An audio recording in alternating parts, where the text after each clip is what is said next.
আপনি কি জানেন নির্বাচনে একজন এমপি প্রার্থী কতটা খরচ করতে পারে?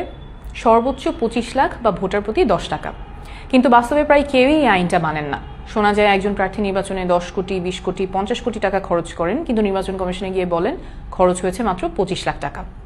অর্থাৎ প্রায় সকলেরই সংসদে যাওয়ার যাত্রাটা শুরু হয় আইন ভাঙা এবং মিথ্যা বলার মাধ্যমে। এই অসততা ও মিথ্যার রাজনীতি আমি করব না। এনসিপি থেকে আমি ঢাকা 9 আসনে মনোনয়নপ্রাপ্ত হয়েছি এবং আমি প্রতিজ্ঞা করছি আইনে অনুমোদিত টাকার বাইরে একটা টাকাও আমি খরচ করব না। অনেকেই বলেন যে এত অল্প বাজেটে নির্বাচন করা সম্ভব না, আমি বেশি আইডিয়ালিস্টিক, এভাবে নির্বাচন হয় না। কিন্তু নতুন বাংলাদেশ করতে আমাদের এইটাই করতে হবে, এটা করা ছাড়া কোনো বিকল্প নাই। কারণ নির্বাচনের খরচ যখন 10 কোটি 20 কোটি টাকা পার হয়ে যায়, তখন নির্বাচিত হওয়ার পরে সেই টাকাটা তুলতে চাঁদাবাজি, টেন্ডারবাজি প্রায় বাধ্যতামূলক হয়ে যায় এবং এইভাবেই রাজনীতি সাধারণ মানুষের কাছ থেকে ছিনতাই হয়ে চলে যায় মুষ্টিমেয় কিছু সিন্ডিকেটের হাতে। আমরা একটা দৃষ্টান্ত স্থাপন করতে চাই যে সততার সাথে রাজনীতি করা যায়, নির্বাচন করা যায়। ঢাকা 9 আসনে আমার মোট ভোটার সংখ্যা প্রায় 47 লাখ। নির্বাচন কমিশনের আইন অনুযায়ী আমি মোট ব্যয় করতে পারবো 46,93,580 টাকা এবং এই টাকাটা আমি আপনাদের কাছ থেকে চাই।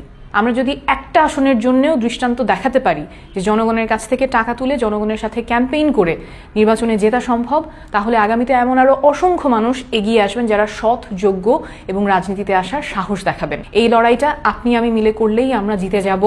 আমি আপনাদের সাহায্যের আশায় থাকবো।